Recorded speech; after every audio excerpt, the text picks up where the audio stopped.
사도행전 17장 10절부터 15절 말씀입니다.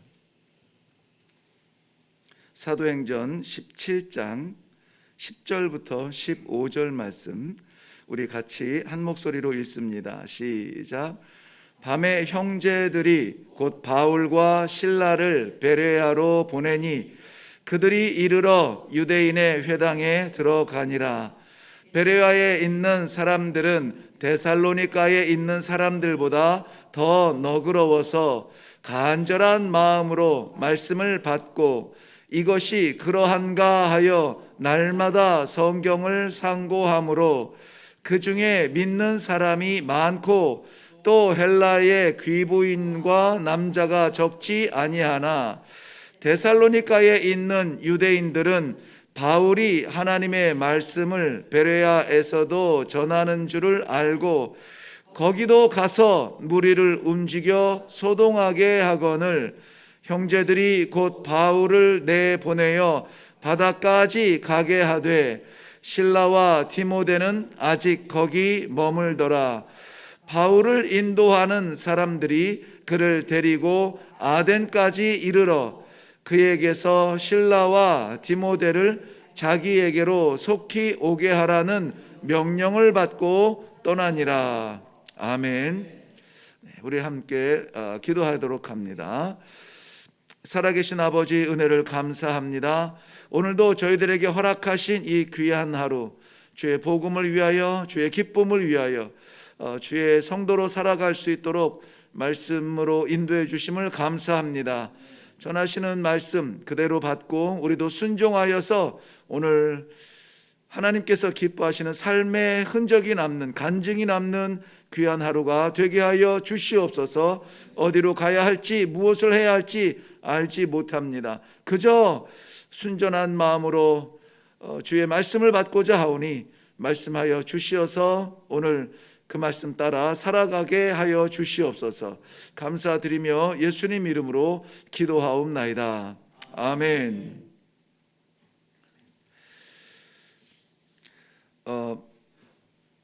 오늘 월요일인데 오늘 따라 또 저희 그 교회가 속한 동평양 노회가 있어요. 지방에 있었는데 9시에 있고 그 전에 제가 7시 조금 넘으면 출발해야 되겠고 그 전에 이제 153 성경 일독하는 것을 올려야 되겠고 마음이 굉장히 분주한데 그럼에도 불구하고 이 아침에 기도의 자리에 우리 기도의 동지들을 보는 것은 저에게 큰 위로가 되고 힘이 됩니다. 네, 이 쌀쌀해지는 날씨에도 불구하고 변함없이 기도의 자리를 찾으신 성도 여러분, 우리 주님의 이름으로 환영하고 축복합니다. 우리는 이미 잘 알듯이 사도 바울의 그 복음의 열정도 귀한데 복음의 열정으로 살지 않고 성령의 인도하심을 받아 살 수 있도록 성령께서 인도하여 주신 자리가 마케도니아였습니다. 아시아를 향한 그 열심을 뒤로하고 성령의 인도하심을 따라서 내 열정을 내려놓고 순종의 길로 들어선 마케도니아 첫성 빌립보에서 우리는 이 빌립보라고 하는 것은 마케도니아 첫성이기도 하지만 유럽의 첫성이거든요. 당시에 유럽의 그 중심이었던 마케도니아에서 아무튼 이 처음 굉장히 중요한 겁니다.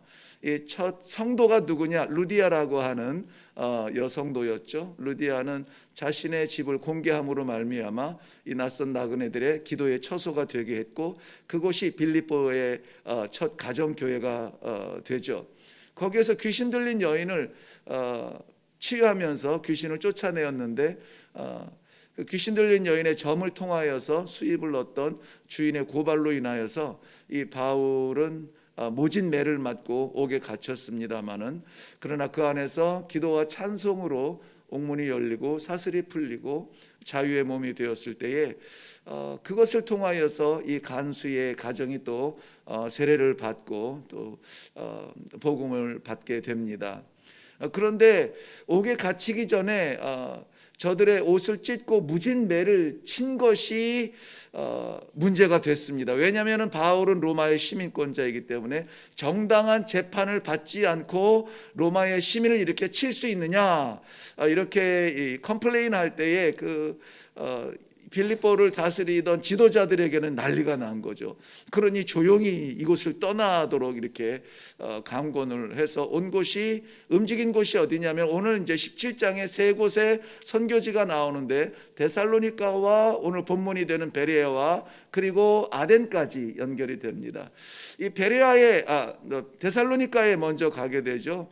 사도 바울의 선교의 방향은 정확하게 하나님께서 정하신 대로 이방의 복음의 그릇이었습니다.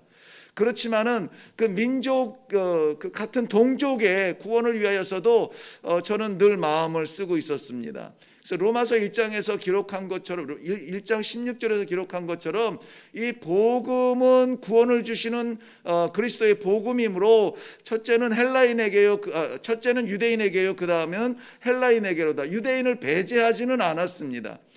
데살로니가에서도 마찬가지겠지만 우리 17장 1절 2절 보면은 먼저 회당에 들어가서 유대인들에게 아니면 디아스포라라고 불리워지는 사람들에게 예수 그리스도의 부활과 그의 그리스도 되심을 증거하죠. 그리고 그 소문을 내고 이제 시장에 가든지 길거리에 가든지 어디에서든지 복음을 증거하게 됩니다.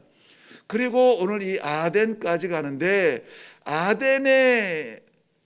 데살로니가에서 아덴으로 움직인 것도 어떤 면에서 보면은 자의로 바울 사도가 뜻을 가지고 의도적으로 움직인 것이 아니라 가는 곳마다 이 복음의 두 양상이 나타나요. 복음은 하나로 선포되지만은 받아들이는 듣는 사람들은 두 양상으로 갈라집니다.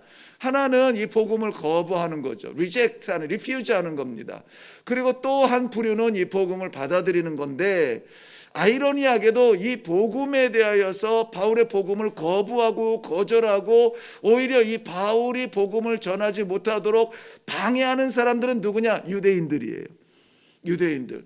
그리고 대체로 물론 그 안에서도 영접하는 사람들이 있겠지만은 대체로 헬라인들이, 이방인들이 이 복음을 받고 형제들 가운데 함께 되는 사람들이 많습니다. 자, 이 데살로니가에서도 여지없이 유대인들의 방해를 받고 도망간 곳이, 피한 곳이 어디냐면은 이 베레아라고 하는 곳이에요.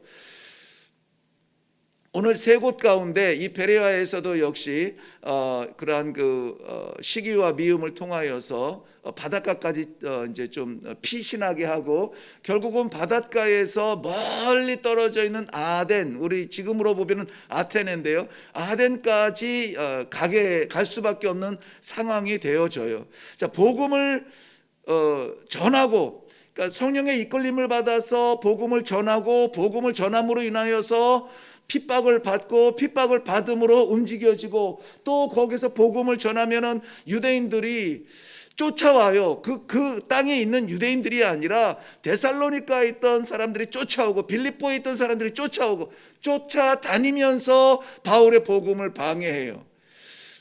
좀 특이한 것 같지만 그 당시의 상황이 그래요. 바울도 쫓아가면서 교회를 잔멸하려고 그렇게 막 그 대제사장으로부터 이 허락을 받고 그리고 다메섹까지 쫓아가서 이 그리스도인들을 방해하려고 했잖아요.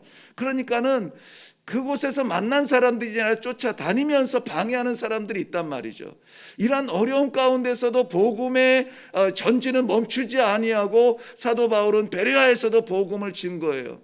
그런데 오늘 이 말씀 17장을 전체적으로 묵상하면서 이 데살로니가냐, 이 베레아냐, 이 아덴이냐, 이 세 곳 가운데 어느 한 곳을 집중적으로 좀 묵상을 하고 싶은데 베레아가 이 마음에 와 닿았어요.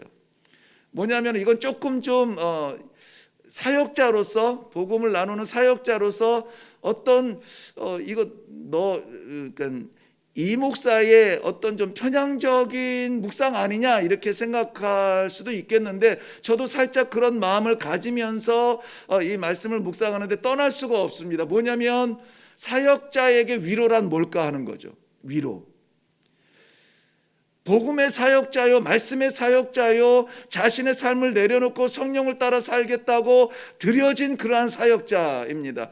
우리 지금 이 시대의 말씀의 사역자요, 우리 전도사님도 계십니다만은 내 삶을 내려놓고 내 열정을 내려놓고라도 하나님께서 기뻐하시는 일을 위하여서 내 삶을 드립니다. 던져진 존재로서 성도들의 삶도 귀하지만 이 책임을 맡고 말씀을 붙들고 묵상하고 이 말씀을 선포해야 되는 사역자로서는 엄청난 축복이고 기회입니다. 그럼에도 불구하고 살아계신 하나님의 말씀을 증거함에도 불구하고 날마다 그 말씀의 어떤 반응이 기대하는 것처럼 뭐 생명으로, 기쁨으로, 복음으로, 영광으로 이렇게 나타나는 것만은 아니죠.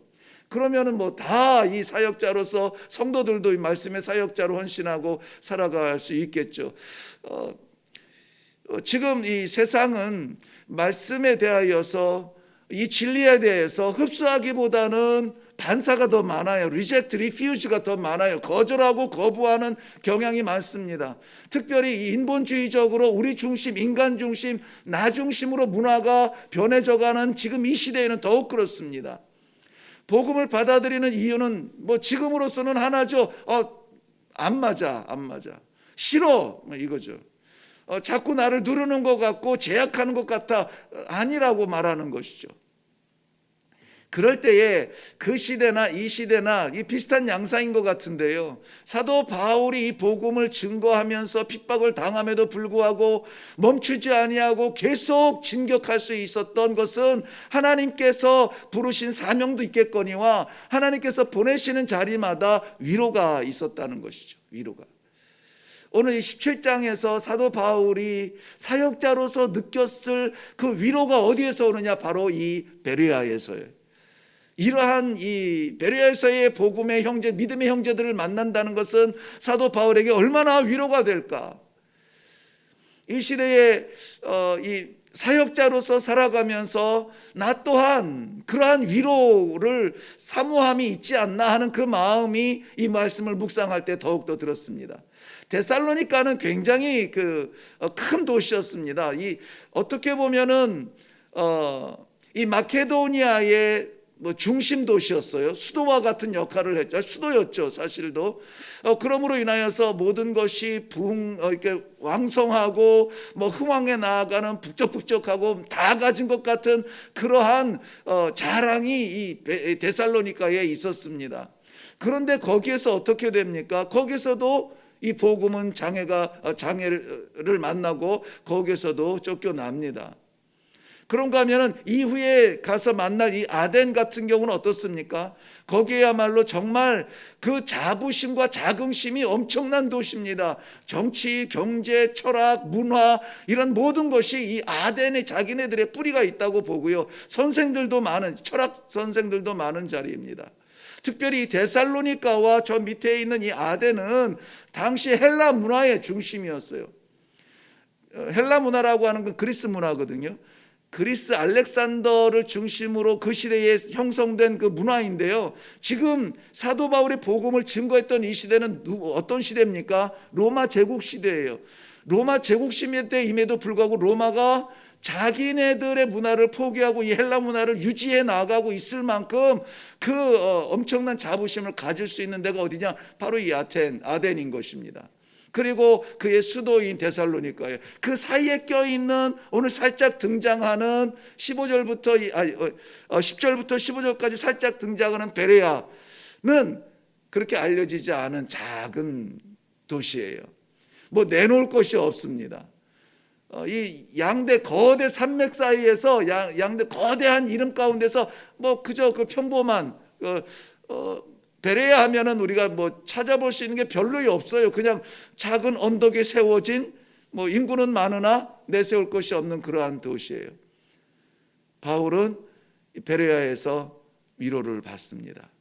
무엇 때문이냐면 오늘 우리 너무나 잘 아는 대로 이 베레아 사람들이 복음을 받았을 때의 그 현상들입니다. 우리 한번 가서 볼까요? 베레아 11절 말씀. 베레아에 있는 사람들은 데살로니가에 있는 사람들보다 더 너그러워서 간절한 마음으로 말씀을 받고 이것이 그러한가 하여 날마다 성경을 상고함으로 그 중에 믿는 사람이 많고 그랬습니다.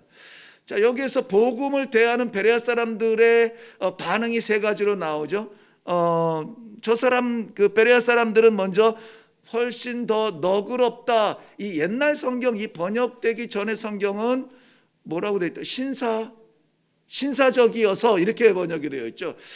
뭐 그쪽이 더 나을 것 같아요. 너그럽다는 것이 좀 두리뭉술하고 신사적이라는 표현이 더 맞을 것 같기는 합니다만은, 이 신사적이라고 한다는 것은 수용적이다, 객관적이다는 거예요. 내 고집에 갇혀 있지 않다는 것이죠. 어쩌면은 자기네들이 뭐 내세울 게 없어서 그랬는지는 모르겠지만은, 주장할 것이 없어서 그랬는지 모르겠지만은, 내 고집에 갇혀 있지 않냐고 보편적이고 객관적으로 받아들이고 있다라고 하는 것입니다. 그리고 이 새로운 어떤 복음에 대하여서 배척하지 않는다는 그런 의미가 있습니다. 그런데 그들이 간절한 마음으로 말씀을 받았다는 것이죠.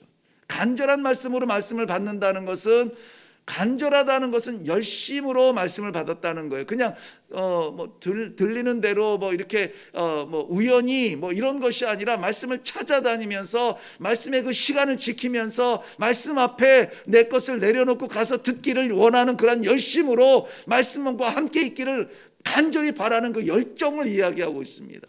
말씀에 대한 열심이 저들에게는 있었다는 것입니다. 또 그 다음에는 이것이 그런가요? 날마다 성경을 상고하였다. 상고한다는 말은 알죠. 묵상한다는 것입니다. 그런가여서 본래 뜻은 이 채를 쳐서 걸른다 이런 뜻이에요. 그러니까 말씀 가운데 옳은 것이 뭐고 그런 것이 뭐냐, 이것을 걸러냈다는 말이 아니라 치고 하면 정말 고운 가루가 나오지 않아요. 그런 것처럼 말씀을 묵상하여서 내게 주시는 하나님의 말씀이 무엇인가를 기대하는 마음으로 말씀을 받았다는 것입니다. 우리 정말 이 베레아 사람들이 무명하지만은 하나님 앞에 유명하게 된 것은 바로 복 있는 사람의 모습의 삶이에요. 우리 시편 1편에서도 복 있는 사람은 어떤 말씀이죠? 그 1절이고 2절에 오직 여호와의 말씀을 묵상하여. 언제 묵상해요? 주야로 묵상하는 자로다.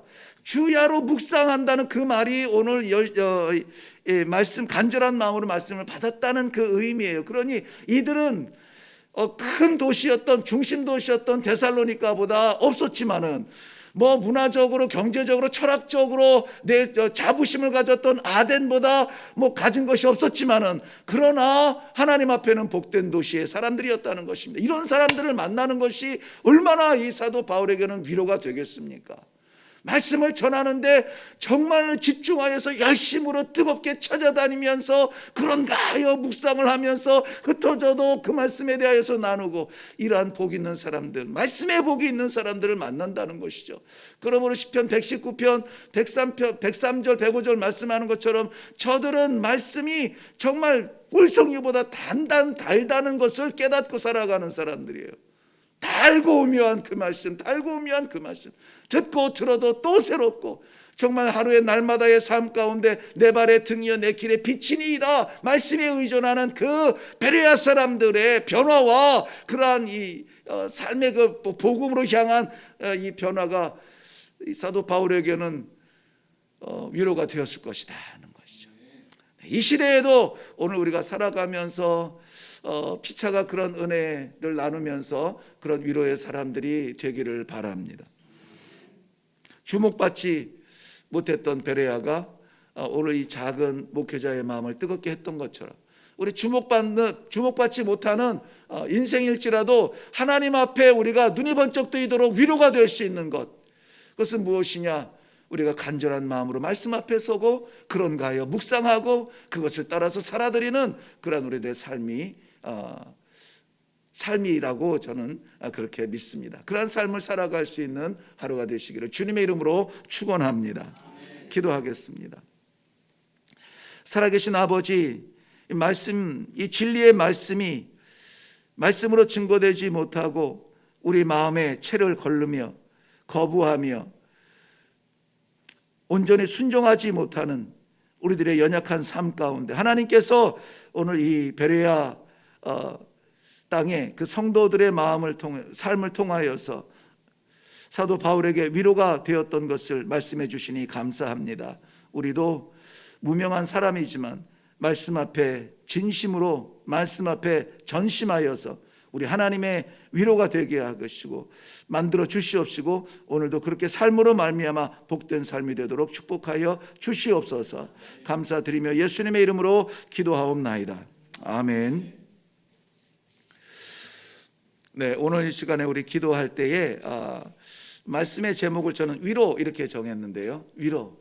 우리는 위로 받기는 참 좋아하는데 위로가 되는 존재로 한번 살아보면 어떨까요? 우리